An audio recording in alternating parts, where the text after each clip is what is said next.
IPS officer തന്നെയുണ്ട്. അദ്ദേഹം പോലും ഇവരെ അറിയാം. അതായത് നമ്മൾ ഈ ഫേസ്ബുക്കിനകത്ത് അതിൻ്റെ അടിയിലുള്ള കമൻസ് വായിച്ചു കഴിഞ്ഞാൽ അഡ്വക്കേറ്റുകളും മറ്റ് പല പല മേഖലകളിൽ നിന്നുള്ളവരാണ് ഇതിനകത്ത് കമൻറ്റ് ചെയ്യുന്നത്. ഇവർ വെറും അഹങ്കാരിയും ധാർഷ്ട്യവും കൂടുതലുമായിരുന്നു എന്നുള്ള രീതിയിൽ. അത് നമുക്ക് സ്വാഭാവികമായിട്ടും അത് മനസ്സിലാക്കാവുന്ന കാര്യമാണ്. എല്ലാ ജനത്തിനും ഒരുപോലെ വെറുപ്പിച്ച ഒരാളാണ് ഇവർ. അത് ആ ഫേസ്ബുക്കിനകത്തുള്ള ഇവരെ പറ്റി പരാമർശിക്കുന്ന എല്ലാത്തിൻ്റെ അടിയിൽ നല്ല രീതിയിൽ ചീത്തവിളി ഉണ്ടാകുന്നുണ്ട്. നല്ല രീതിയിൽ ഇവരുടെ അഹങ്കാരത്തെയും മറ്റേ താൻപോരിമയെക്കുറിച്ച് അതിനകത്ത് വ്യക്തമായി പറയുന്നുണ്ട്. അപ്പം ഇത് കേവലം ഒന്നോ രണ്ടോ പേരുടെ ഒറ്റപ്പെട്ട അനുഭവമല്ല ഇവർക്കെതിരെയുള്ളത്. ഇത് കേരളത്തിൽ അങ്ങോളം ഇങ്ങോളം അടിച്ച ഒരു വികാരമാണ്.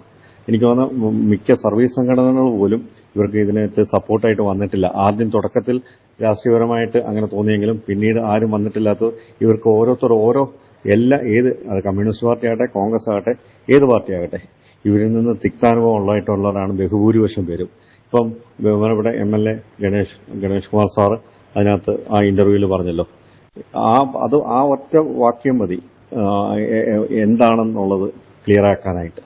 എന്തായാലും വളരെ നല്ല കാര്യമായി ചെയ്തു പോയത്. ഹെൽത്ത് സർവീസിനെ രക്ഷിക്കാൻ വേണ്ടിയിട്ട് ഒരു വലിയൊരു കാര്യമാണ് ഇത് ചെയ്തത്. കാര്യം ഇതുപോലെ വേറെ ഒരു മുഖ്യധാരാ മാധ്യമങ്ങളും ഇത് കാര്യമായിട്ട് എടുത്തായിട്ട് കാണുന്നില്ല. അവർ ചുമ്മാ അതിനകത്തിരുന്ന് ഒരു സൈഡിൽ നിന്ന് നല്ല കാര്യങ്ങൾ പറഞ്ഞുതരാം.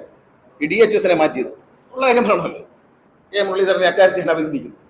കാരണം DHS വളരെ നിയമസഭാ കമ്മിറ്റിയോട് പോലും ധിക്കാരപൂർവ്വം പെരുമാറുന്ന ഒരു ഡോക്ടറായി. കാരണം വെച്ചാൽ ഞാൻ നിയമസഭാ കമ്മിറ്റിയിൽ അംഗമായിരുന്നു, ചെയർമാനായിരുന്നു പെറ്റീഷൻ കമ്മിറ്റിയുടെ. നിയമസഭാ കമ്മിറ്റിയെ എല്ലാ ഉദ്യോഗസ്ഥരും റെസ്പെക്ട് ചെയ്യാറുണ്ട്. ഇവർക്ക് യാതൊരു റെസ്പെക്റ്റും ഇല്ല. നിയമസഭാ കമ്മിറ്റിയുടെ ഒരു നിർദ്ദേശവും അവർ അനുസരിക്കത്തില്ല. ഇവർ വളരെ ധിക്കാരപൂർവ്വം പെരുമാറും എന്നുള്ളത് എനിക്ക് നേരിട്ട് അറിയാവുന്നതുകൊണ്ട് പറഞ്ഞത്. പേഴ്സണലാണ്. 2 വീഡിയോയും കണ്ടു. യൂട്യൂബ് മണിക്കൂറുകളോളം അവിടെ ഇരുത്തുക. ഞങ്ങളൊക്കെ ഒരുപാട് പേഷ്യൻസിനെയൊക്കെ കാണുന്ന ആൾക്കാരാണ്. ഒരുപാട് ബുദ്ധിമുട്ടുകൾക്കിടയിൽ നമ്മൾ ഇത് ചെയ്യുന്നവരാണ്, പേഷ്യൻസിനെ നോക്കുന്നവരാണ്.